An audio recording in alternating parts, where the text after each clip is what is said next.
for the LTT Board of Directors. I will begin the meeting by taking roll call.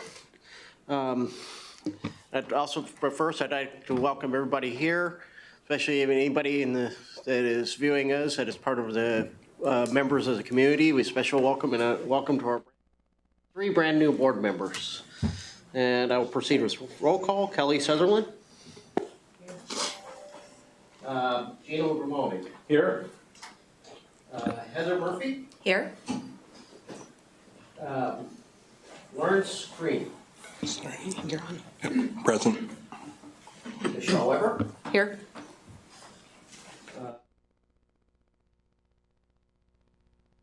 And I'm Pete Knox, and I'm here.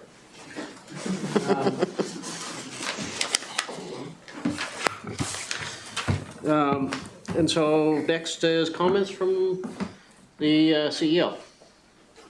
Well, thank you, Mr. Chair, and good evening to the board, and welcome to the new board members. We'll want to take a moment to do that. We're very excited to have you here and be a part of the team, so looking forward to working with you, and I speak on behalf of the whole LTD team, so very happy to be here. You'll notice that the flow of the agenda for tonight's meeting is a little different. Typically, I wouldn't be speaking right now, but we wanted to change it around a little bit because of the timing of the board appointments and because of the elections. So we'll go into the elections and then get back to a familiar pattern that you're aware of. One thing I did want to, one person I wanted to acknowledge here, many of you know Christina Shu. Christina, where are you? There she is. Christina Shu, I've had a brief amount of time working with her, but she's served the agency well in her time here. She recently announced her intentions to retire. And I want to thank her here in this meeting for the hard work that she's done on behalf of the agency, the way she's led her team, and the way she's positioned us for a solid future. So on behalf of the LTD family, Christine, I want to thank you for your time here and wish you a very happy retirement.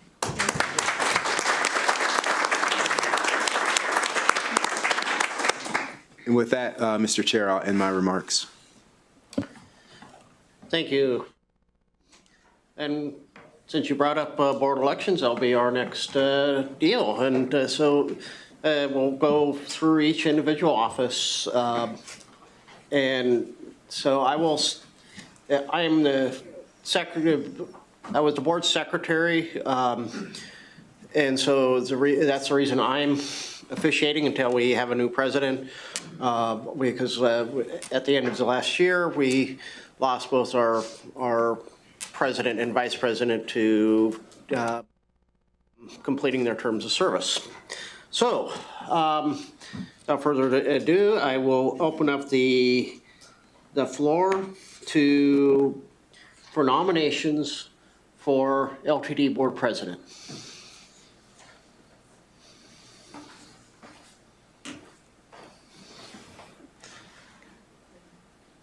Let's not all jump, right? And don't everybody speak at once. Okay, well, I'm just going to start with one, and obviously the accept or decline option is on the. I nominate Gino Grimaldi as board president. Second. All right. Any other nominations? Gino, do you accept that? Sure. Excellent. Then I see here.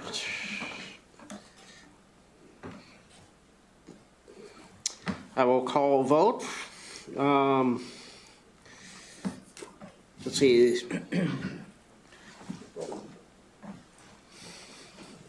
I was just trying to see if I need to do a roll call or. Yeah, roll call. Right.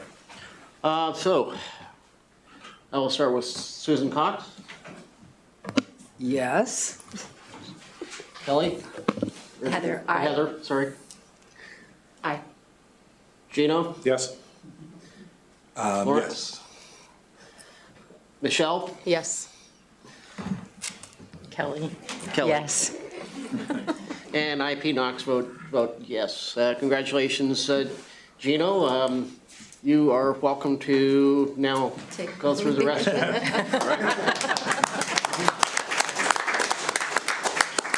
Thank you very much. I believe the next item is open the floor to nominations for the vice chair.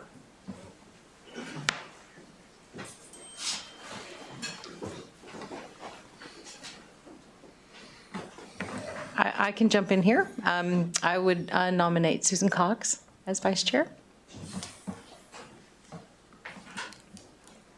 Second. Do we need a second? No, we don't. Okay. Any other nominations? Are we ready for a roll call vote? Do you? accept? Do I need, oh, yes, I will. Yep. Kelly? Yes. Pete? Yes? Susan? Yes. Heather? Yes. Lawrence? Yes. And Michelle? Yes. Okay, thank you. Congratulations. And which other officers do we have? Secretary. Secretary. I'll open the floor to nominations for the position of secretary. I nominate Pete Knox to remain as secretary. Second. Pete, do you accept? I do? Roll call again. Kelly? Yes. Pete? Yes? Susan? Yes. Heather? Yes. Lawrence? Yes. Michelle? Yes. Congratulations. Treasurer. Treasurer. Open the floor to nominations for treasurer.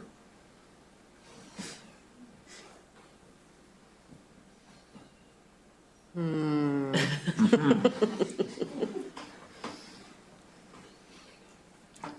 left? That's not brand new. First night on the job. It's an easy job, right? It is an easy job.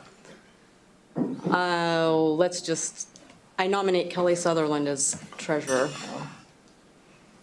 Any other nominations? Kelly, does that work for you? Is there, well, I guess I'm Is not there a really job fully. description? Yes. Twice. Maybe Michelle could explain the duties of the treasurer, right? The treasurer is actually a role that is delegated to staff. So there really isn't, the big thing you would end up doing is at the end of the, like if Gino, Susan and Pete were all absent, then you would lead the meeting. Okay. So there's staff support for the, Yes. yes, okay. The worst thing you'd have to do is lead a meeting. Finance director just retired. Yeah. Maybe I'm asking the wrong person. Right, I think I can handle that. Okay. So roll call, Kelly? Yes. Pete? Yes. Susan? I'm impressed you asked those questions, That's yes. good. Heather? Lawrence? Yes. And Michelle? Yes. Thank you. Have we completed that item? We're done. We're done, thank you. So next is Employee of the Month, and it looks like Norma Driscoll is the presenter. And let's go ahead and do Employee of the Month. I think it's Bill Klum. Oh, Bill's gonna do it, I'm sorry.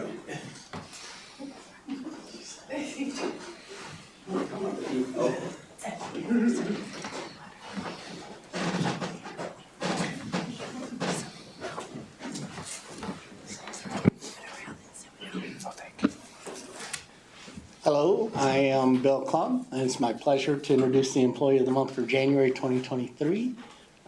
Chris was nominated by a fellow employee, which personally for me, that is more outstanding because these people see you every day, day in and day out. So it's not just a 15 or 20-minute interaction. He was nominated because he is very professional and courteous and friendly to everyone that comes in, but and a fellow employee saw him going above and beyond for one particularly tough customer, and he was able to not only assist the guy, but probably make a lifetime customer out of him. Chris here is lovingly referred to in our office as Other Chris, because we have another employee named Chris that's been there for like 30 years. So that's what he gets. And I would just like to say that with Chris here, it doesn't matter who you are. passenger, customer, employee, vendor. This man will assist you in anything you need. So he truly embodies the service to others spirit. And without further ado, Christopher.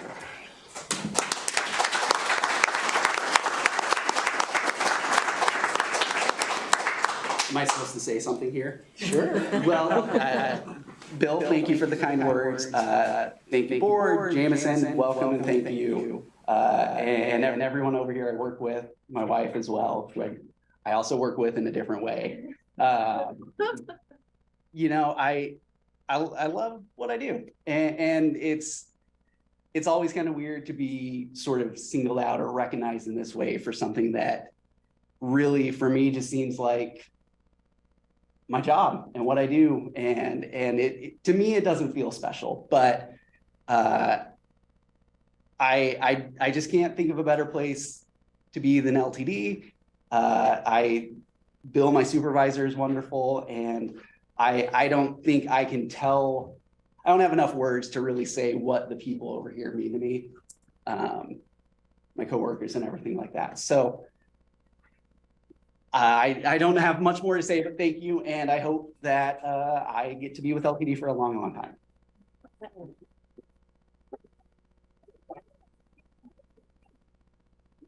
Congratulations. There's a little something. Yep. And a pin to wear, and there is a plaque on its way. Thank you for being part of it. Yeah, thank you, everyone. Hey, Mr. Chair, if I could just for 1 second. Hey, Chris, I've got some time to spend with Chris. I just want to add to what he's saying because it's so genuine and real. When you go down to our Eugene station, they often don't know what they're walking into, who's going to walk into the doors. And you see that team, and Chris in particular, perform outstanding each and every day. The environment that's down there, the morale, the vibe that's in that customer service center is something that we need to all behold. And I had some time to spend with Chris yesterday, and he shared with me, I'm going to spill the beans, that and not really spilling beans, but there was a time when he got into a supervisory role and realized he wanted to do a 180 because he wanted to be closer to the customers.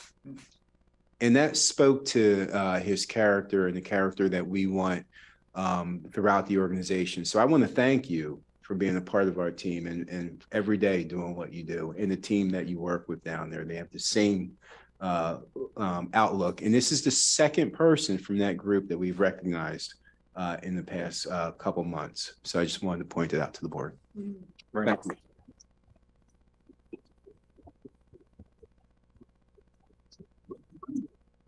Thank you. The next item we have is audience participation. Do we have anybody who would like to speak to the board? We got one, probably do. Rod? Please come forward. If nobody's gonna speak, I'm gonna get up and say something. We love to hear from you.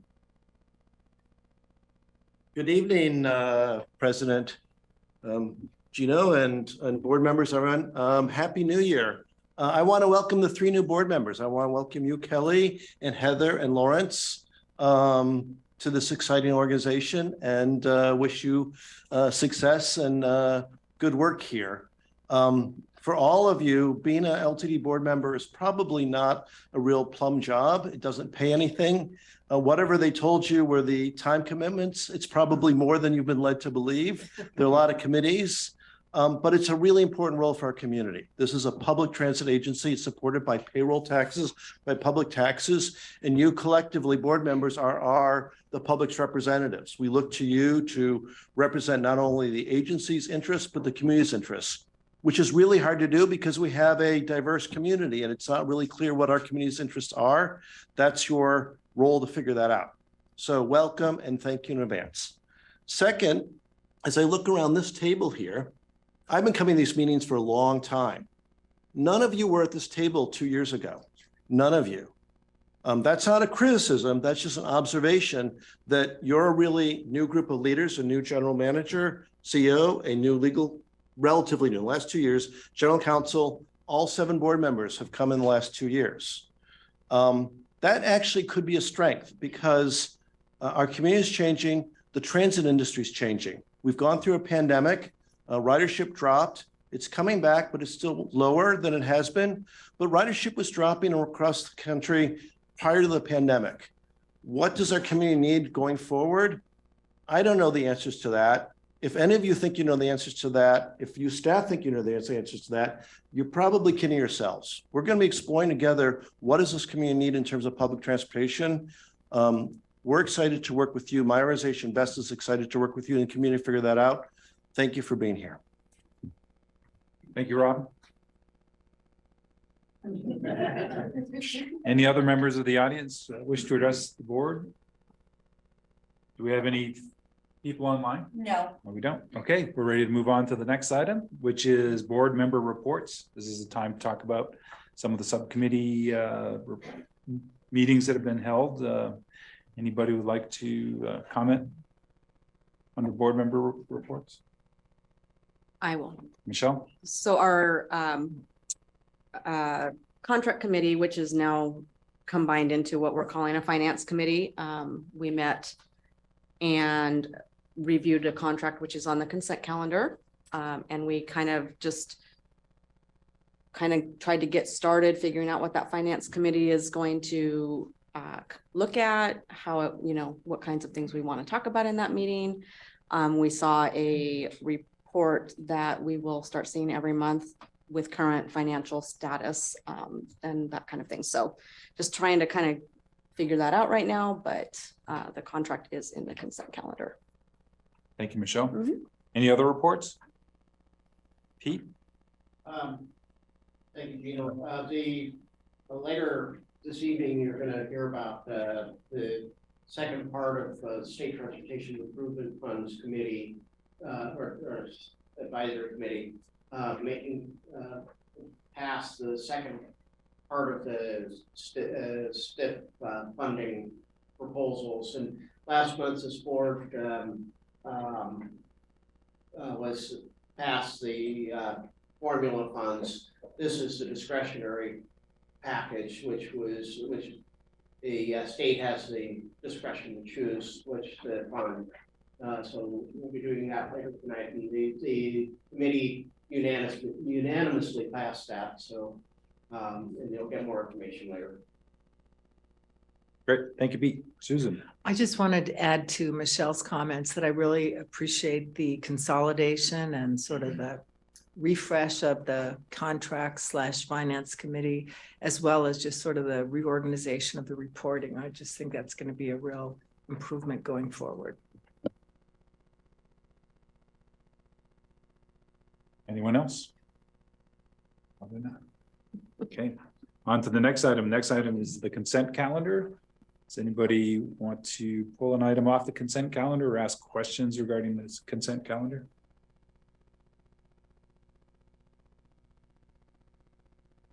If not, a motion would be appropriate.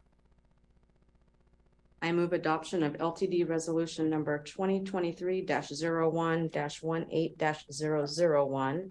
It is hereby resolved that the consent calendar for January 18th, 2023 is approved as presented. Is there a second? Second. Heather? So it's been moved and seconded. Any discussion? Do a roll call. Kelly? Yes. Pete? Yes. Susan? Aye. Heather? Aye. I'll vote aye. Yes. Yes. That's unanimous. Thank you. The next item is the independent audit report and annual comprehensive plan. Christina, are you kicking that off for us tonight? Pam is. Thank you, Pam.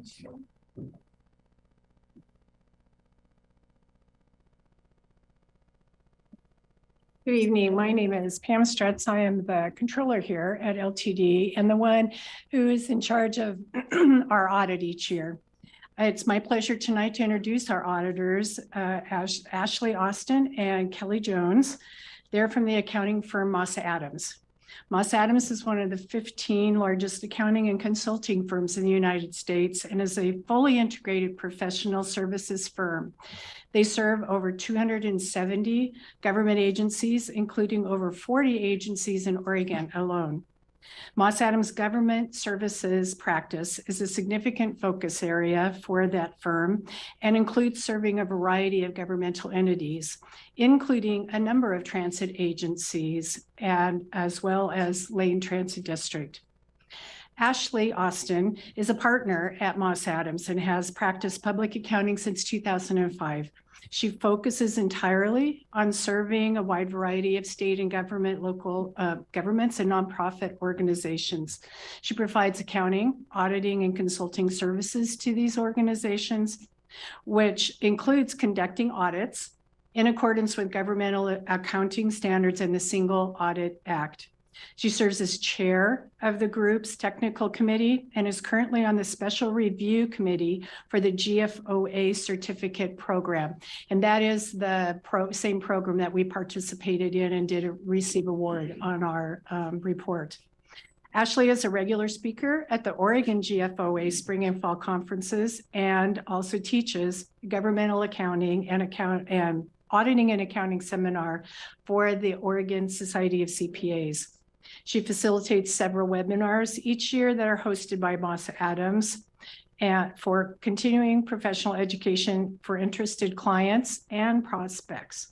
Finally, Ashley is the office leader dedicated to supporting inclusion and diversity efforts, specifically focusing on supporting and championing women. So we're very fortunate to have her as our partner on our audit. Kelly is the senior manager and has been with Moss Adams since 2013. She provides professional services to a wide variety of nonprofit, state, and local government clients.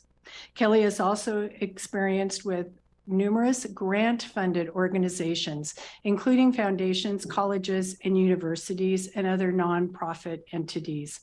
She has specialized experience conducting audits in accordance with government auditing standards and the audit provisions under the Uniform Administrative Requirements, Cost Principles, and Audit Requirements for Federal Awards, also known as Federal Compliance Audits.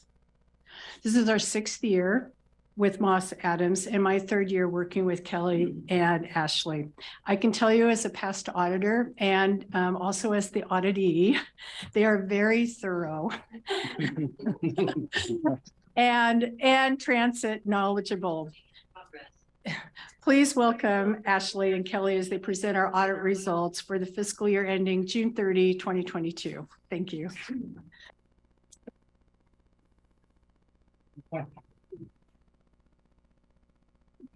Okay, well, with that introduction, we better have something exciting to say, right? Okay, so again, my name is Ashley Austin. I'm a partner with Moss Adams. I'm excited to be here to go through the audit results. This is just a slide that thanks you for your continued engagement in Moss Adams. We conducted our audit with independence and objectivity, as you would expect of your independent auditor, and are excited to be here to talk a little bit about the results. Okay, so I'm going to go through our audit opinion and reports, and then Kelly and I will go through the required communications with those charged with governance, which is the board, and then just one slide of other information related to new standards that will be needing to be implemented in the next several years. So, auditor opinions and reports. So, back in December, we issued an unmodified opinion, which is a clean opinion, what you want to hear, what you expect as the board. It means that your financial statements are fairly presented in accordance with U.S. generally accepted accounting principles. It's the highest level of assurance you can receive. That's what you want to hear. Kudos to management. It does take me 5 seconds to say that you received a clean opinion, but work all year in order for you to receive that clean opinion.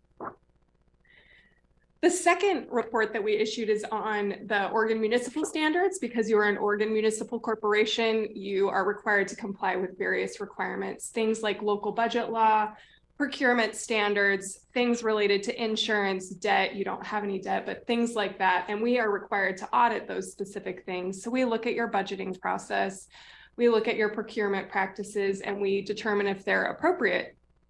And as part of our audit, we determined that there were no control findings and no compliance findings, so a clean opinion there as well. I did just want to call out here that normally I would also go through the single audit reports as a result of the audit of the federal funding that Lane Transit District receives and then spends.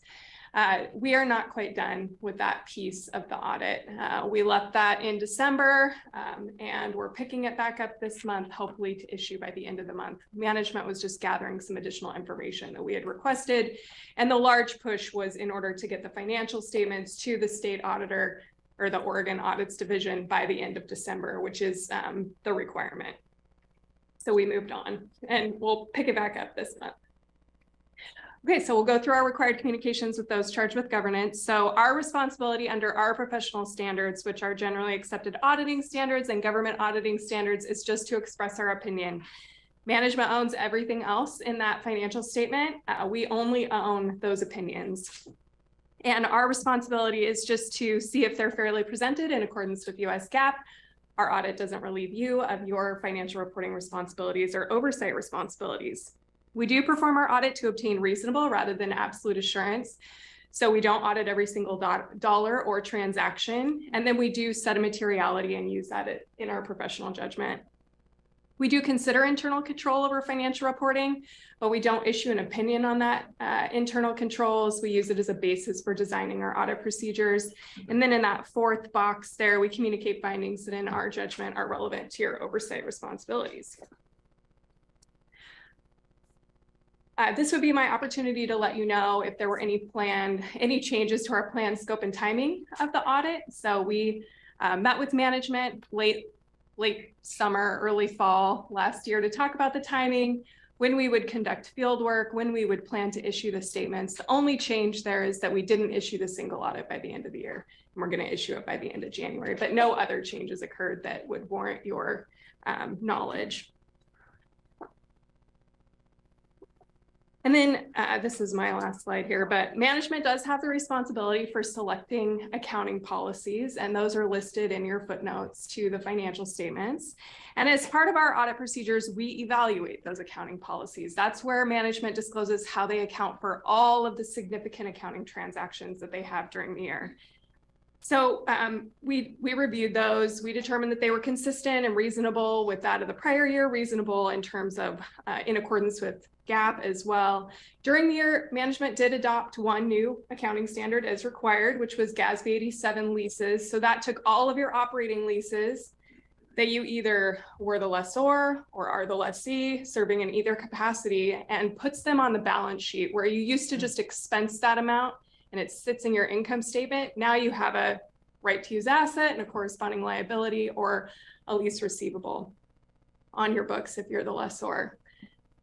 No other significant changes happened as a result of that standard being implemented. And as I mentioned, we believe that based on our audit procedures, management did apply those significant accounting policies appropriately.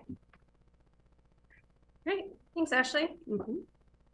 I'm going to talk about accounting estimates. There are certain estimates that management puts together based on historical knowledge and forward-looking, and we apply audit procedures to those estimates to make sure that they're reasonable, and we also check them for consistency with previous estimates made by management. The most sensitive estimates that we wanted to point out here are fair value of investments, the useful lives of capital assets, the estimated liability for claims and judgments, as well as the pension liability and the other post-employment benefit liabilities. We determined that each of those estimates was reasonable as a result of our audit procedures. There are also certain financial statement disclosures that are worth pointing out to the readers of the financial statements. We read through all of the disclosures to make sure that they're clear and consistent. And the couple that we wanted to point out as being sensitive for readers are Note 1, which is the summary of significant accounting policies. Those policies that Ashley was talking about. And then also note for the other information, and this discloses information related to the district's pension and other post-employment benefits. If we encountered any difficulties in performing our audit, we would communicate that to the board during this meeting, but we're pleased to let you all know that management was great to work with and we didn't have any difficulties as we completed the audit. If there were any significant audit adjustments or any unadjusted differences, we would disclose those at this time. It's important to give consideration to whether any adjustments are indicative of a significant deficiency or material weakness. There were no corrected adjustments identified as a result of our audit procedures.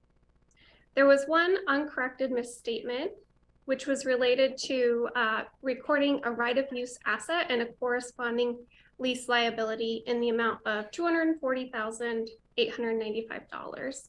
And that's related to GASB 87, the new lease standard.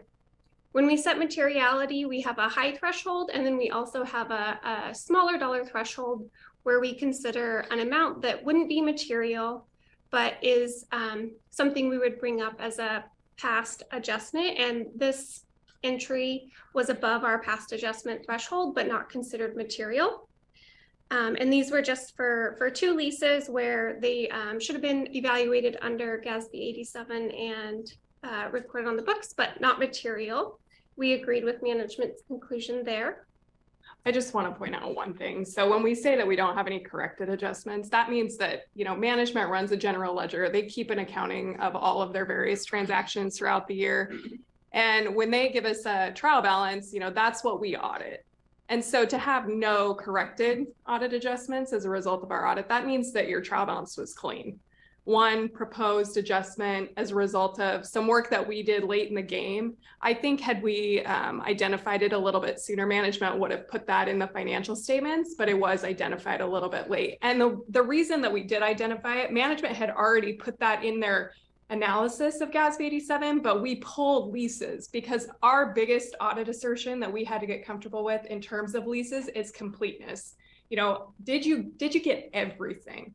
So as part of that, we pulled a few leases that weren't recorded. And what we identified were that those were a little bit longer term than they had originally anticipated, and or they didn't contain the clause that said either party could cancel the agreement. So that clause, if that clause is in there, then you don't have to evaluate it because it's considered short term. But if it is not in there, then you have to evaluate it.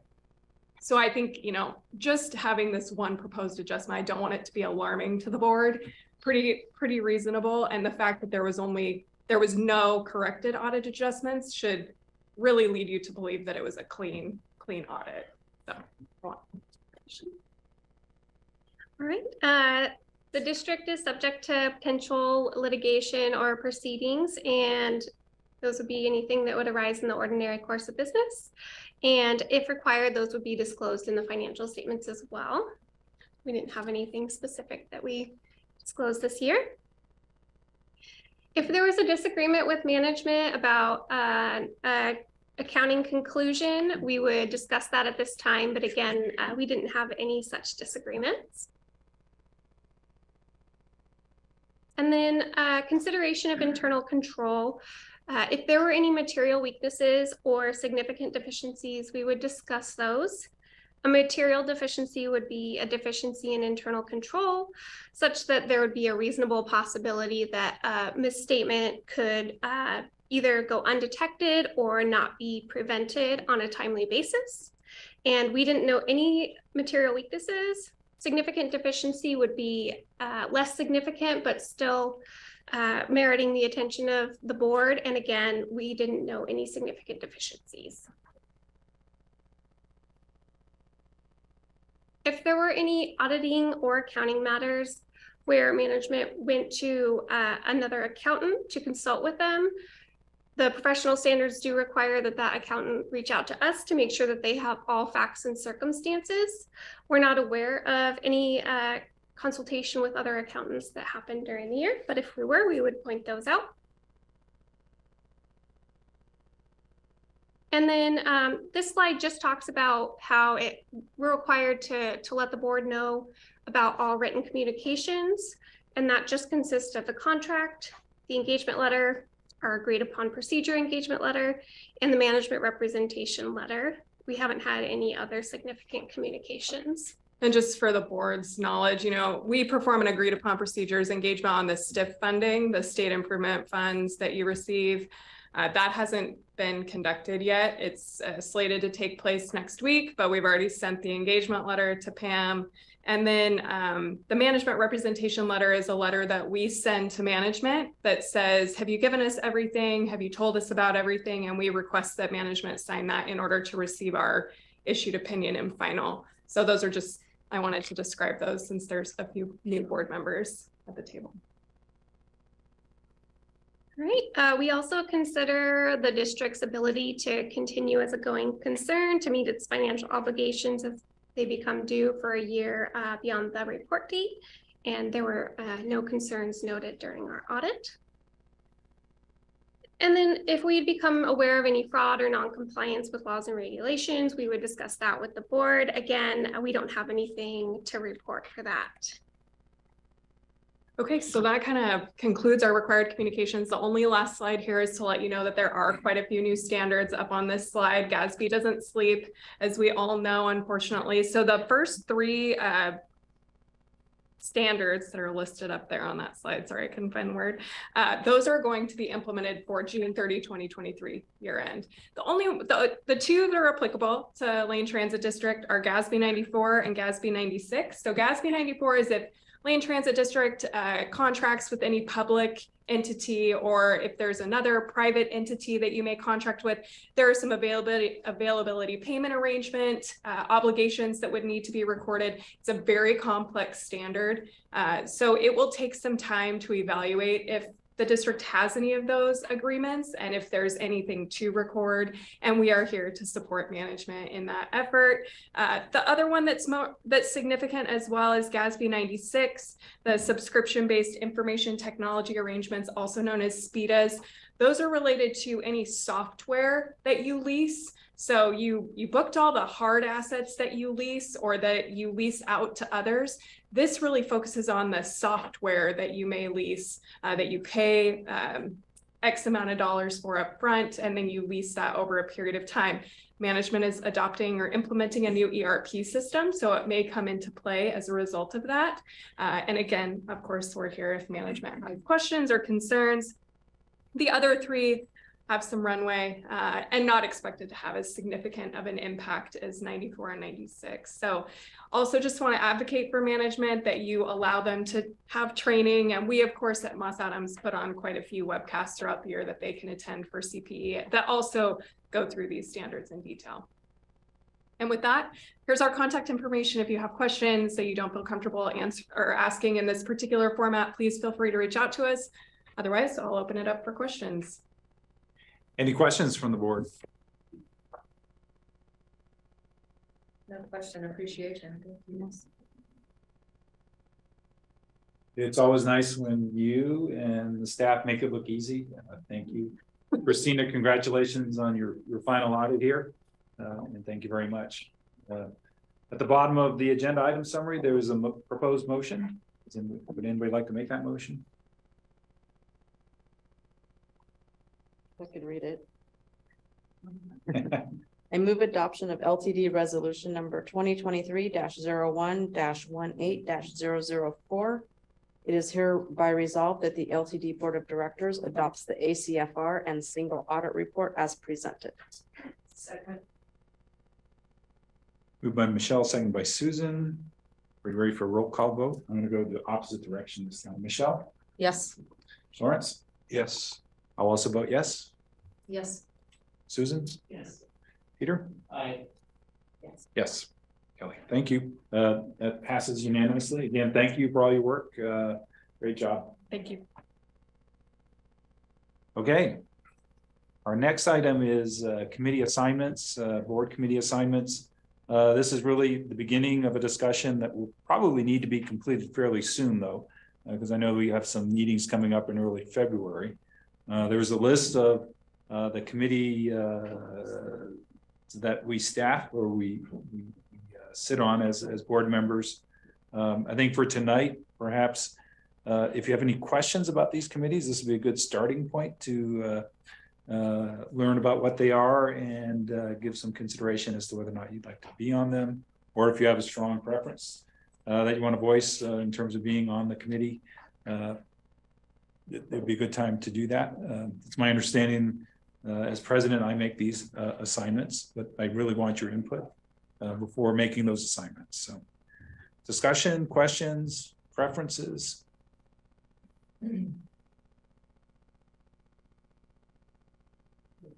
Peter? I'm just gonna make a suggestion that, I know Susan and I are on the moving ahead oversight committee.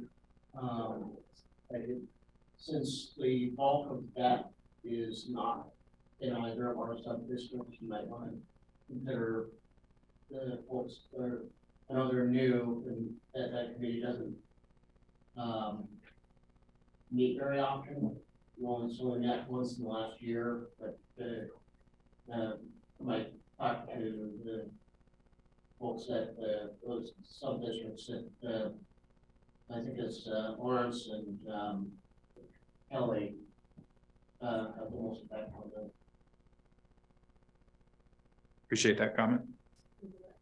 Heather? To tag on to what Pete was saying, in looking at the descriptions that I did see before coming tonight, there are several that don't seem to cover much of the area that I serve either. And so I'll happily look at anything that is needed, but those probably don't much apply to my district. Thank you. Yeah.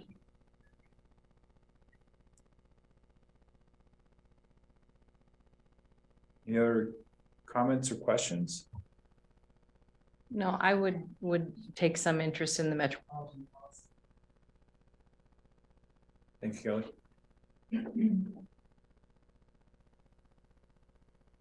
Well, what I would encourage people to do is take some time, take a look at those, take a look at your schedules, see how they match or don't match. If you have some preferences, if you could email those to me, let's say within a week, since we do have some meetings coming up, I believe in the beginning of February. So the sooner the better, and then we can make those decisions and get people on the committees. Okay.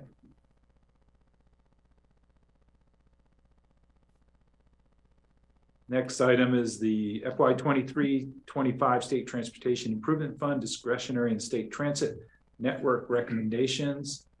Tom Sweats, are you going to make that? Oh, sorry. John. Welcome, John.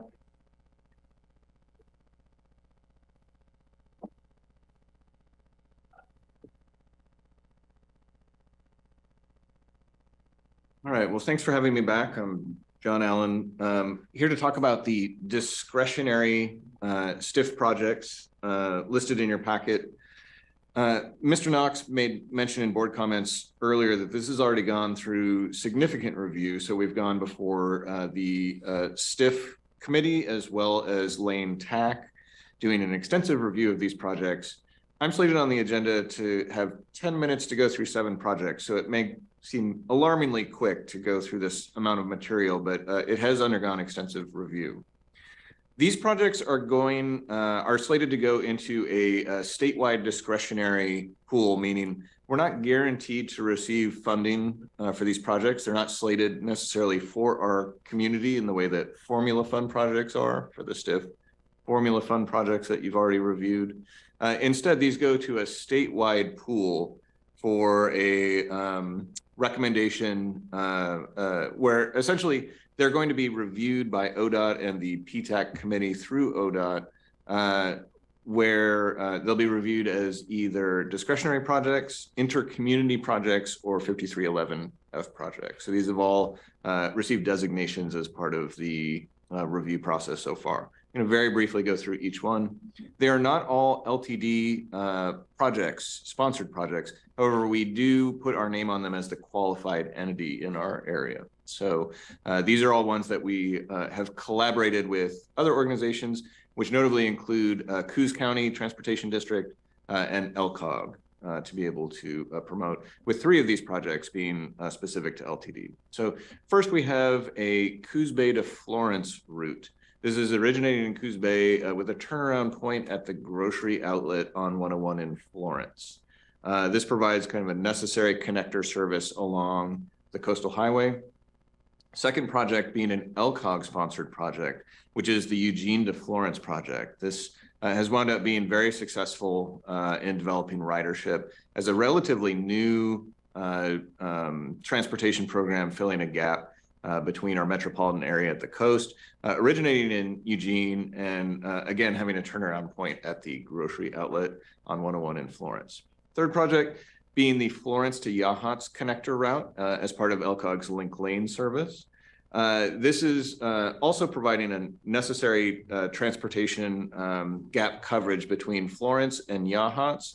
Previously, this didn't exist and was initiated as a pilot project by LTD, which was handed off over to LCOG, originating at the grocery outlet in Florence and turning around at the Log Church in Yachats.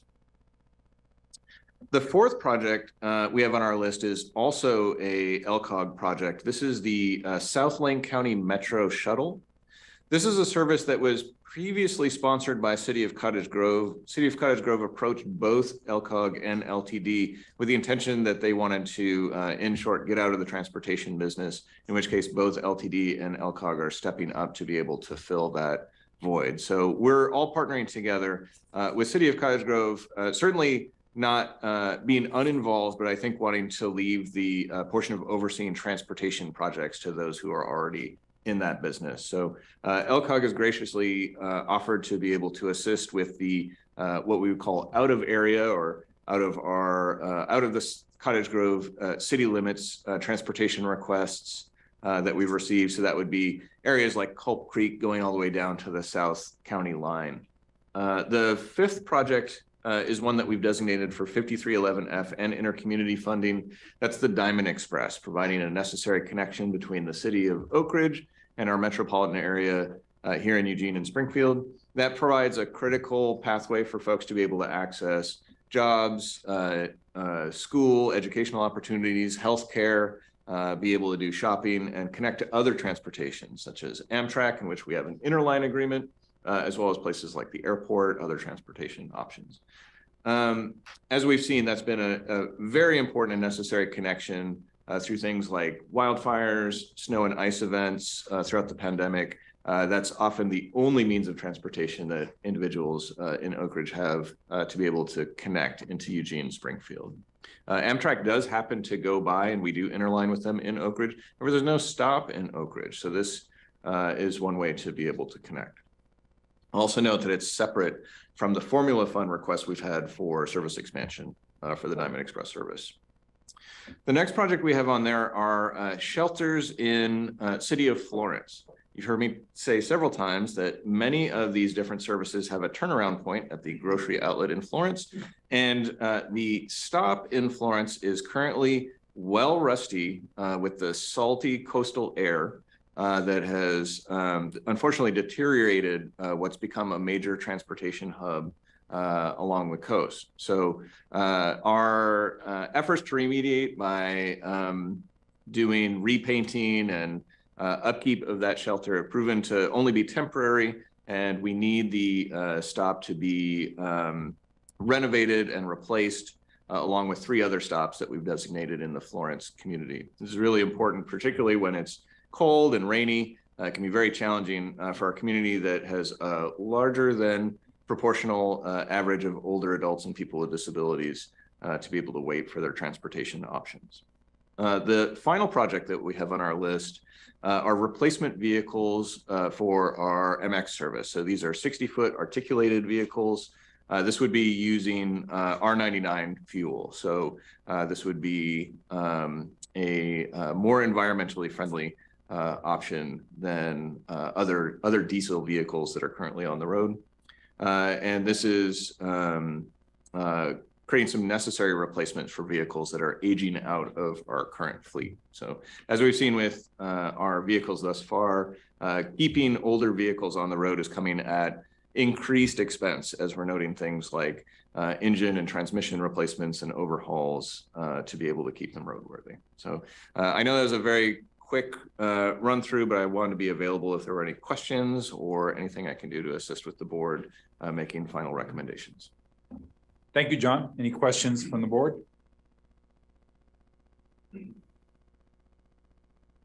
Go ahead, Peter. I just want to emphasize that it's the oversight committee, we took the time to, we got a very high level view here. They took the time to really look into this stuff and ask some really good questions. This, it passed unanimously through the oversight committee, so it's hopefully Fred puts in the back and everything. I personally think it's a good thing for us to vote on. Appreciate that background. Other questions or comments? Just to I watched those meetings, gone back in and watched the recorded versions, and I agree the committee did a wonderful job of going through and really diving into the details. Great. We ready for a motion? There's a motion at the end of the agenda item summary. I can read it now. I figured out how to expand my screen. I move adoption of LTD resolution number 2023-01-18-005. It is hereby resolved that the LTD Board of Directors approves STIF Advisory Committee recommendations and comments on applications submitted for FY24-FY25 STIF discretionary and STN funding in Lane County as presented, and directs staff to forward these recommendations to ODOT. Thank you, Michelle. Is there a second? Seconded by Heather. Any discussion? Okay, we do a roll call vote. Kelly? Yes. Pete? Yes. Susan? Yes. Heather? Yes. I'll vote yes. Lawrence? Yes. And Michelle? Yes. And that's unanimous. Thank you and congratulations. Thank you, Joel. Yeah, I think so. Okay, our next item is LTD Social Media Strategy and Progress Update. Haley Pratt for the staff report. Welcome, Haley. Thank you. Thank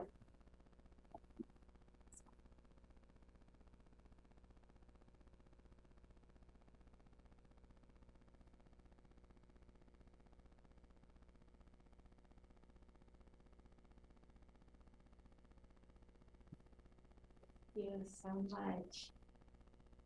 Hi.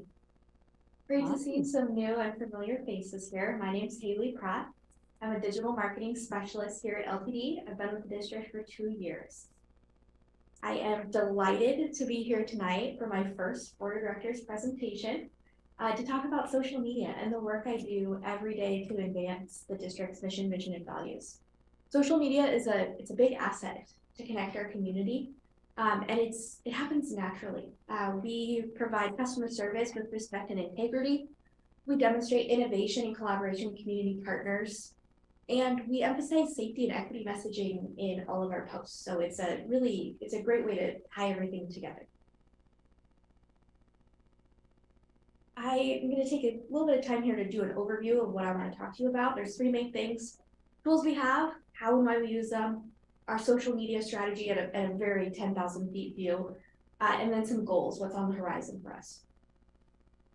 First, though, I want to take a quick survey of the room. So by a raise of hand or a head nod, do you use social media at all? Do you have any social media accounts? Cool. Okay. Now, don't lie. Tell the truth. Is it part of your daily routine? Like, do you use it every day? Pretty much. Okay. So me too. I use an embarrassing amount of TikTok, but I love it. I think you're on track. About 3/4 of the world, age 18 or 13 and older, uses social media. They have 1 account, and people spend an average of 2.5 hours a day on social media, which is good news for me because that's my job. And it's also good news for us because it's a huge opportunity. And here's a little bit about that opportunity. We have had a Facebook account since 2008. So we were pretty early adopters. And then we also maintain accounts on Twitter, LinkedIn, YouTube, and Instagram. What I really want to emphasize to you, looks like that 3rd column, this was an old slide deck. But anyways, what I would like to emphasize to you is growth. We've grown a lot on all of our different channels. Facebook grows at a 39% rate since 2019 when we did an audit of our channels and following. LinkedIn, an impressive 300% growth in followers, which is awesome. And that's really important. Our largest target audience is Facebook, 6,000 followers, and we're growing a lot, and I'm really proud of that. Instagram, you'll notice, was our newest channel since June 2022. I get excited every time I see a notification that someone's following us. We're really close to 500, so that's awesome. What I really want you to take away from this presentation, though, is how we do what we do on social media. So we build relationships. For us, social media isn't just a way to push out messaging. It's more than that. It's an extension of our brand experience and our customer experience. So that's my main takeaway from this. And the bottom line is we tell stories that communicate community value. That's what I hope you take away on all of our social media posts. And here's some examples of what we post. So we post some things that are essential rider communication, like service alerts or detours or service change information. We're also communicating about fare products and other stories like Stop the Bus that are kind of feel-good stories. So it's a wide variety, some employee engagement and appreciation posts as well. So pretty good variety, and I happen to think it also looks very nice. We have great graphic designers. Why we do what we do. We do it because of Jackson and Amy and Kyla and Felix and Hoover and Melinda and the riders who count on us. So we do it for the people, and we're emphasizing it more because of COVID. So when work and school, medical appointments, when those shifted online, we saw a shift to more digital communication, and we've continued to lean into that as part of a broader marketing strategy. So people were coming to social media and online to feel a sense of community, to feel a sense of connection with other people, and also to get information. So COVID was a big push for social media, but we've continued to see growth and success, and that's really encouraging as well. We also recognize that equity and accessibility are really important to the district, so we'll continue to adapt to people and meet their changing needs. Our strategy overall is respond, engage, and tell people first stories. We are really pushing to see more faces on our Instagram feed and our social media feed, and telling stories both of riders but also of employees, and stories of collaborations we're doing with community partners. We are listening to our audience. This is really fun for me. So sometimes that's looking at mentions and comments or direct messages and seeing how our riders talk and how our community partners talk, and trying to emulate that language and the voice and tone of our copy and who we're showcasing. And we're also doing some boosted posts to continue growing our audience and reaching new people. Moving forward, these are some kind of technical goals, so I'm happy to elaborate or clarify. But the gist of it is the goals have this common theme of improving the customer experience. So we're more responsive, we're more engaged, we're increasing our engaged users, and most important to me, I feel very passionate about this, continuing to make our content more accessible. So whether that's closed captions or open captions, depending on the platform, alternative text, image descriptions, tools that we're not yet aware of that we can work on. That's really important to me, so all riders and all community members can enjoy our content with as few barriers as possible. So with that, I want to invite you to follow us on social media if you haven't already. I've put our handles and usernames here, and we like it if you like and share our content too. It's really helpful. I also want to remind board members that in your board packet under the department reports, you have a social media report that I put together each packet. And if you ever have questions on that, I am happy to go through that and talk about it with you and talk about ways we can improve.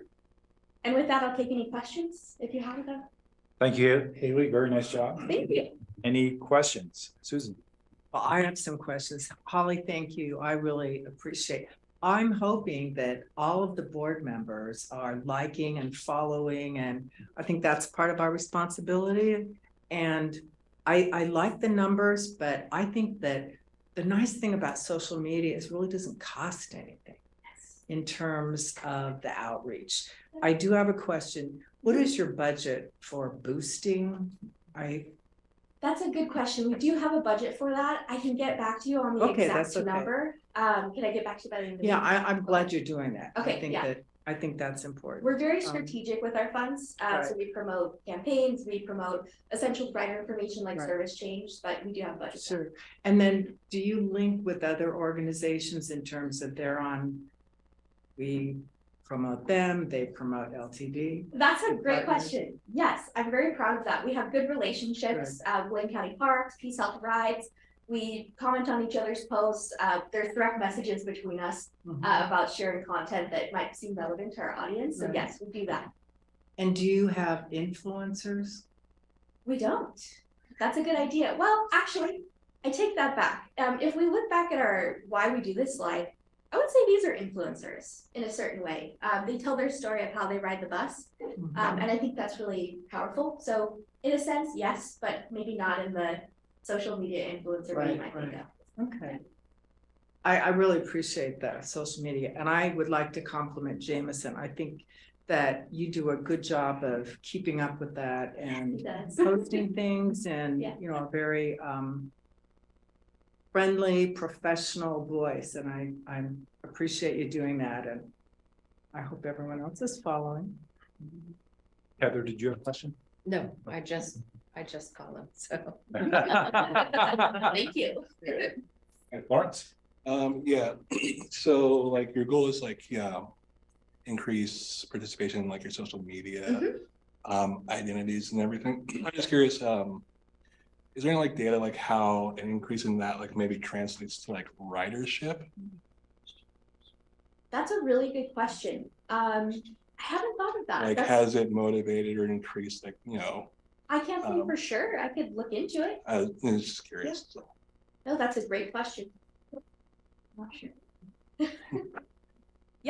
I wanted to just compliment Perry for on social media talking about the fact that there were some employee openings.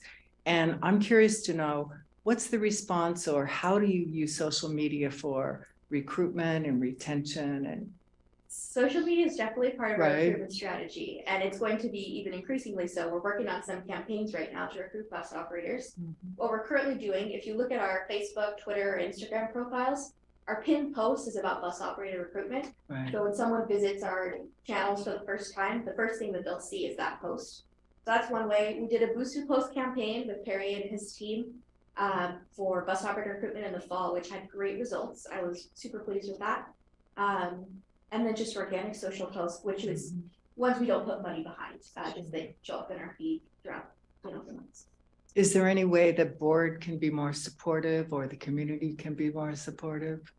I mean, liking, commenting, sharing Right. is always helpful. I don't know if Perry, anyone has any other thoughts on that?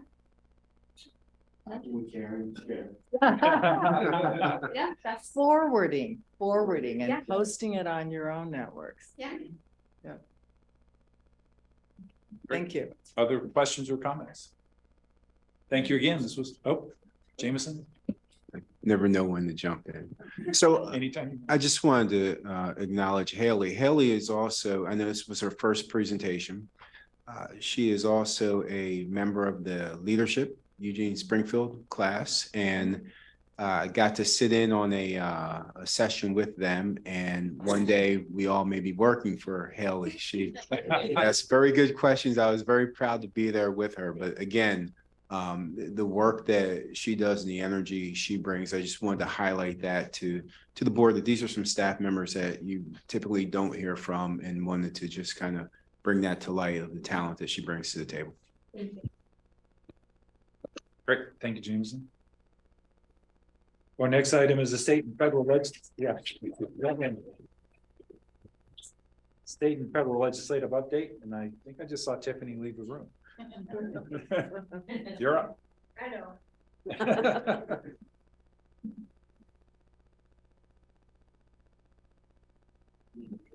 I need a different AI.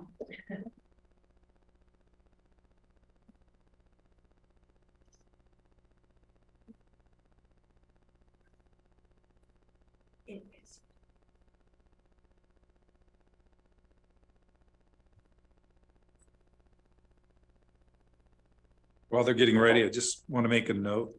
February 1st meeting, Susan, I won't be here. So that will be your meeting. Oh.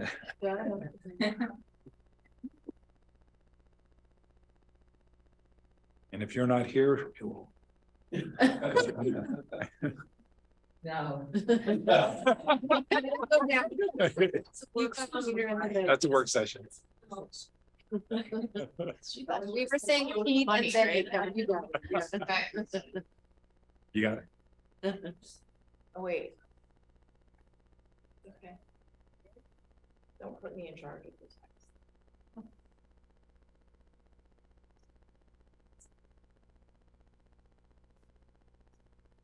And also, while we're waiting for that to come up, I'd just like to thank staff for the new technology in front of us. It's very nice, and the name tags are nice too, so use those. It's a little font, however. The name tags are the. There we go. Yeah. Good? Great. Well, good evening, everybody. Welcome to all of the new faces. It's exciting to have you all, and congratulations to the new slate of board officers. I'm Tiffany Edwards. I am the Director of Community and Government Relations for LTD. And so I handle all of the state and federal politics and a lot of stuff that has to do with our funding sources and our regulatory environment. So I'm going to go through just a really high level, timely update of kind of where we're at as of right now. We've got a lot of things happening this year. And so I'm going to go over that, and we're going to kind of open it up at the end for a little bit of discussion about all of your engagement in that. See if I can get this to, okay. Like everything that we do with LTD, my role also, and what I do with, in my role reflects our mission, vision, and values very heavily. Every day I carry out my job with the values and in an effort to pursue our mission and vision. So agenda for today. So I'll start with talking a little bit about the state legislative update, an overview, and talk about some important dates, things that are happening with the state legislature. And then we'll move into the federal legislative update, and I'll give some updates about recent appropriations and the United Front advocacy trip. And then I'll open it up for questions and discussion. And so we'll just kind of keep it high level.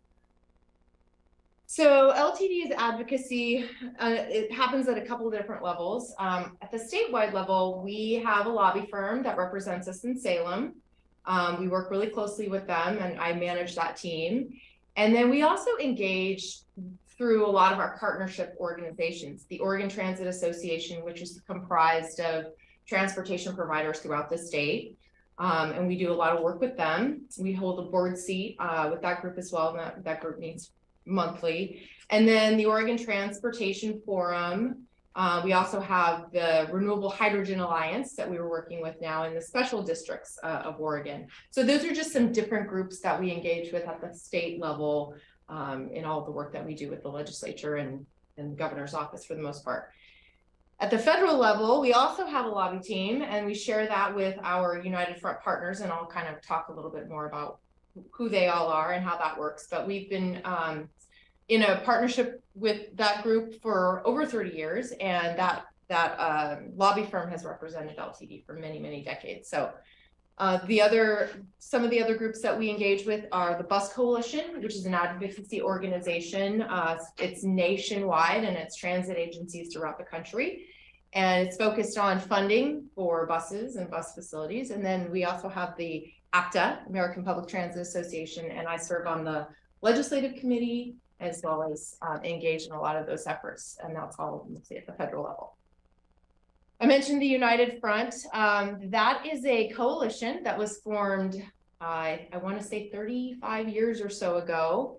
And that is comprised of the city of Eugene, the city of Springfield, Lane County, Lane Transit District, Springfield Schools, and Willamette Lane. And over the years, we've had other partners kind of come in and with the group, kind of just depending on kind of, I think U of O has been a part of that at one point. And so it's just it's a great coalition. We do a lot of work together, both at the federal and at the state level as well. We coordinate a lot of things. We also have a lot of other community partners that we work with. We're members of the Chambers of Commerce. We work with 4J and the U of O and Lane Community College, and we do a lot of, we work together just to advocate for various shared priorities. So I'm not sure why I'm getting to everything, but so the state legislature is in session as of yesterday. During odd years, which is 2023, the legislature meets for 6 months, starting in January now. They're going to be meeting through June. So for 6 months, they will be in the Capitol every day doing their business, making laws and all kinds of things. And so we will follow closely everything that's going up in Salem. Right now, where we're at with that process, like I mentioned, they just started yesterday. So we're still in the process of evaluating the bills and looking at some of the impacts to LTD, whether it's regulatory or funding or otherwise. We work closely with, like I mentioned, those other groups that we work to advocate with. And so we'll start to establish some coalitions with the United Front partners and cities and whatnot to formulate a strategy on some of the shared issues that we would have, and how do we kind of approach that. We will be advocating to the committee members of various legislative committees, and then obviously the Lane County delegation. And there is, I mentioned it here, and we'll kind of touch on it later on, but board engagement and some opportunities for that. So I still don't know why I have 2 of everything, but this is just the legislative calendar. It's in your packet. It's just kind of lays out the different things that are happening throughout the legislative session. There's obviously a lot of deadlines that will come and go, and as those happen, a lot of legislative concepts will fall off the docket, and then we'll be kind of narrowing things down. So various chamber deadlines. So we have, the House and the Senate both have their processes, and each chamber has to vote for legislation to pass, and then it has to also be signed by the governor. And I will be coming back to you in July for a legislative recap. I'm just kind of sharing kind of everything that happened and where we landed and any impacts to the district. So at the federal level, recently at the end of the year, we had what's called the FY23 appropriations process. So this makes the news a lot because it's that process that has to happen, or they have to shut down the government. So it's basically the budgeting process that they then have to pass the budget. So in this process, this last year, LTD had what are called earmark projects, and those are member directed spending requests. So basically members of Congress can submit projects so that they can, for their constituents in their districts. And one of those projects was a project that we submitted for our fleet department. And it's basically a platform project that will help provide safety and security to the folks who are working on our electric bus fleet. So typically, when you access one of our regular buses, it's through underneath, but with the electric buses, everything is kind of on top. And so we've been having to, get creative in ways to service those vehicles. So this will make things a lot easier for us, so that we are incredibly grateful that that project was approved and that funding is coming our way. So we're excited about that. There is also additional funding for transit in that process, both formula and competitive grant programs that have been added to, and $140 million just alone in bus and bus facilities programs. So that is a great opportunity for us for future funding. I mentioned the fleet fall protection and crane project funding was awarded. So we'll be bringing more information and updates to you on that one. All right, so in your packet, you may have noticed a very large, many pages. It's actually the digital version of this, which is our federal priorities book. We call this the book. And this, you probably noticed, this is from 2022. We are in the process right now of updating all of this. In fact, it's due to the printer on Friday. We update all of the content in here, and all the partners work together in that. And we will be putting that together for a trip that we'll be taking in March. So March 6th through 9th will be the annual United Front trip. A team from all of the organizations is put together, and we go and we visit our delegation in Washington, D.C. And we spend a lot of time together. It's a great opportunity to just kind of get to know each other and all the partners and folks working together. But we work really hard in formulating these federal priorities as a region. And this coalition has a really great reputation in DC because of the way that we've approached this work. And so we get a lot of compliments when we're there. Just in how we've tackled, you know, instead of competing for various things, we really work together and try to support one another. So it's been a really effective way. The delegation is comprised generally of a board representative from LTD, and then myself, the government relations point person, and then our CEO.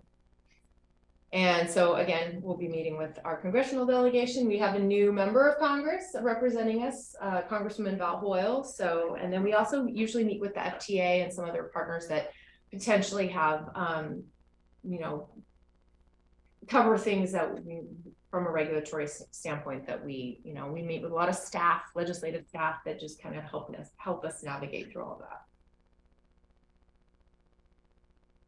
Okay, this is the part where I really kind of wanted to open it up for a bit of a discussion, or at least tee up a discussion to have, you know, maybe future discussions both with Jameson or Jameson and myself about some different opportunities that we do have that for the board to engage. I know that a lot of you probably have relationships with members of Congress or members of the legislature, and so we want to, you know, find opportunities for you all to plug in, where, you know, on behalf of LTD and you know, really work with those relationships. There's meetings with legislators. There's both Salem and district meetings, so they're usually home on the weekends, and oftentimes we'll have a town hall. We had a congressional town hall on Sunday, but then also correspondence on LTD's behalf that staff works to kind of help you with, and emails, phone calls, and things like that, all with staff support. And then of course, the delegation of the United Front Partners. So I want to keep it high level.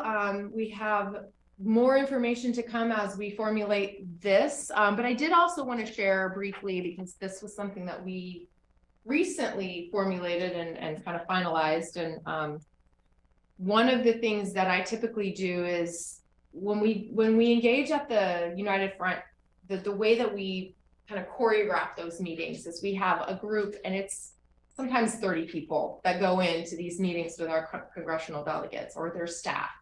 And we all kind of have our piece that we introduce, and we work together to make sure there's not a lot of duplication, but also, you know, support one another. And so we put together our top 5 priorities. So it's more or less, it's like the elevator pitch. So if you have the, you know, 30 seconds in front of them, what would you say? And so what we've put together that we would be suggesting, that we'll be sharing with the delegation, would be LTD's commitment to community engagement. That is something that you've all heard of, the assessment that we're doing with our communications and community outreach efforts. That is really directed with the purpose to inform best practices and help us work to achieve successful outcomes with our projects. So that's really important. And so that's really kind of why we're doing that. So we want to talk, and we want to emphasize that that's happening at the district level, and that's a really important initiative. The other thing that we're doing is workforce development. So there's a number of programs and things that we're working to implement, including a job readiness program and a public safety ambassadors program, both our partnerships that we're exploring with Lane Community College. And those are great stories to tell when we talk about to the delegation about things that we really would love their help in helping support for us. And those support our workforce, and then they also provide much needed public safety resources. And so that's something that is top of mind for all of them.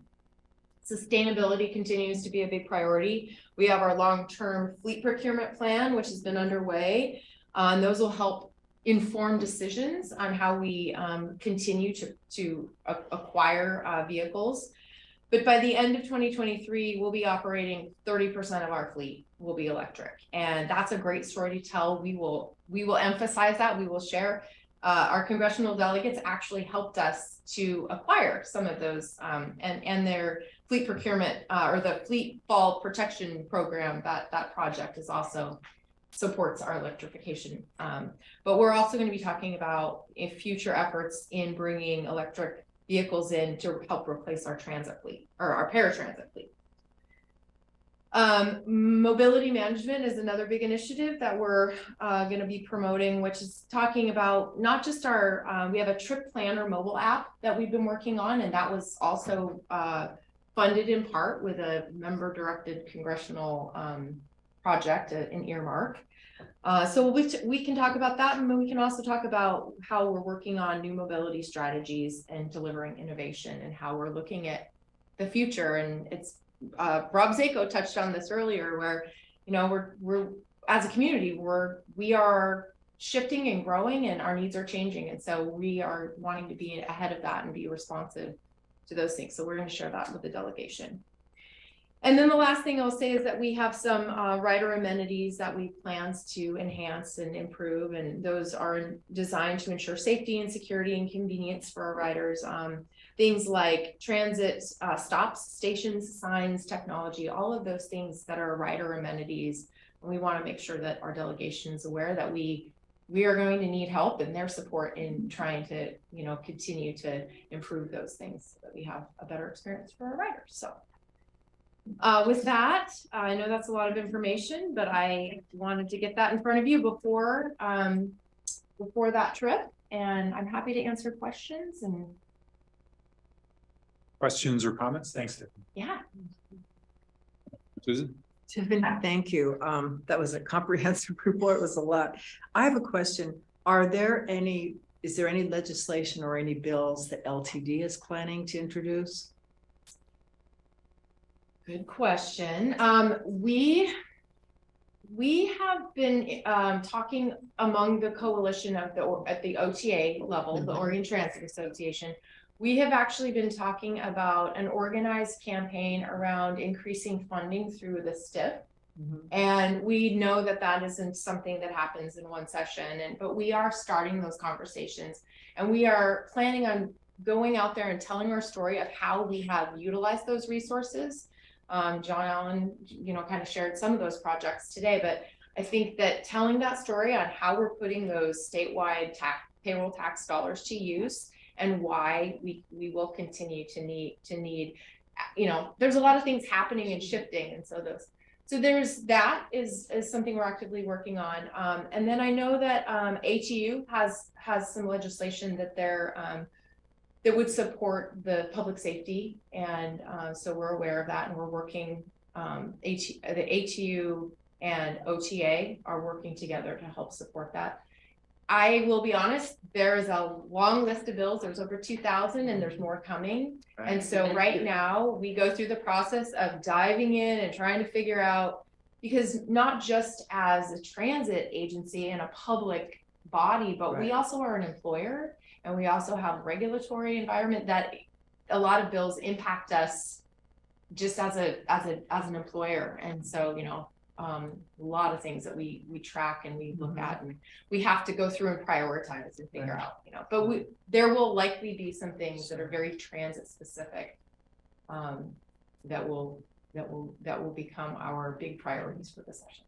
Well, I think we can expect that earmarks will probably go away in the Republican administration or Congress, but we lost Peter DeFazio, who's an incredible champion. So this probably isn't a fair question, but do we have some champions that are going to be stepping up for us that we can begin to that is a good engage question. with? Yeah.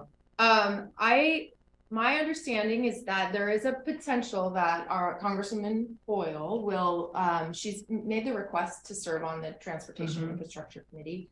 That would be tremendous for us. And that is, while she is a freshman, Sure.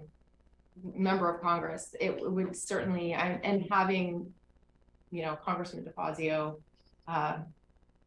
here continue to be engaged. Mhm, I think that would be that'd be great. But we will soon find out.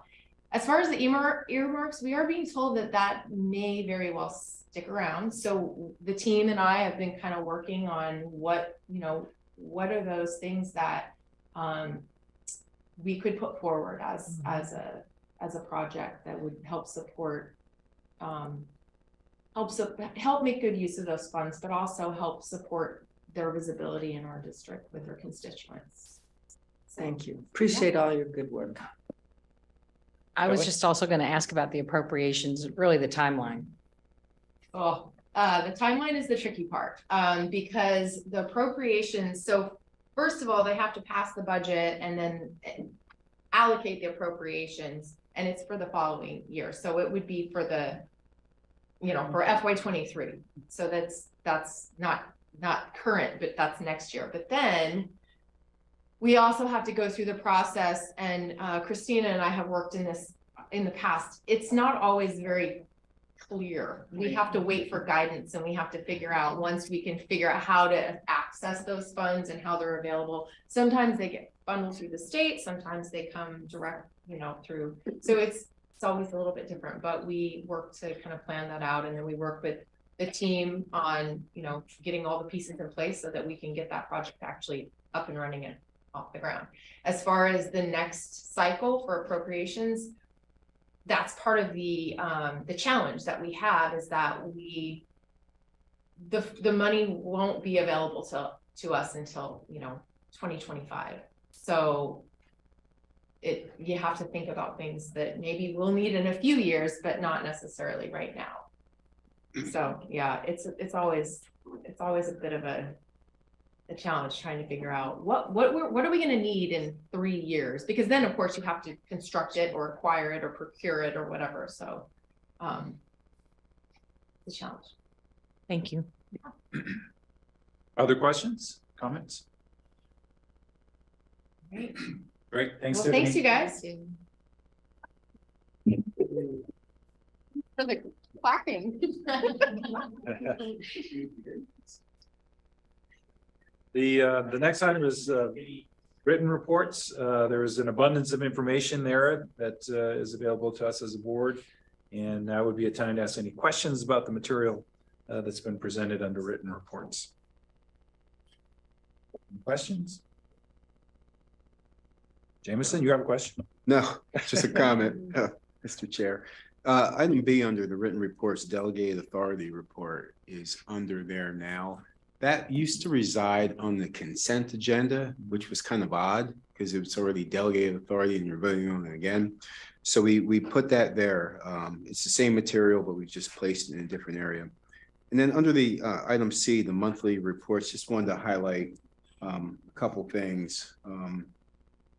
In December, we offered some inclement weather training just in time for inclement weather. And staff did a really good job on managing what happened, Christmas Eve, December 23rd through the 24th. We ended up having to shut down service, and then we did a good job communicating. We did do a debrief and found some areas that we're going to focus on for next time. Of course, we want to get better. Those include making earlier decision-making, knowing that the weather is not going to change, but also making sure it's clear chain of command throughout. So I think those are some areas where we've acknowledged we can do better, though we did a fantastic job through that event. And I want to thank Jake and Brian for managing that, along with Cosette and many others. The other thing I'd like to point out is that we've restarted our security committee. Josh, who protects us during this meeting, will be working with the ATU to get that committee up and running, and that's designed to just kind of report on things that are going on and ways to improve. So just wanted to point those out to the board, and if there's any other questions on any of the monthly department reports, I can answer those as well. Any questions? Thank you, Jameson. Great. Moving along, the next item is something that's always on our agenda, and that's an opportunity for us as a board to bring up an issue that we want to have discussed at a future meeting. Right now, there are no items that we've brought up. It's our opportunity. Okay, we don't have to come up with things. There's plenty to do. With that, I believe the meeting is adjourned. Thank you.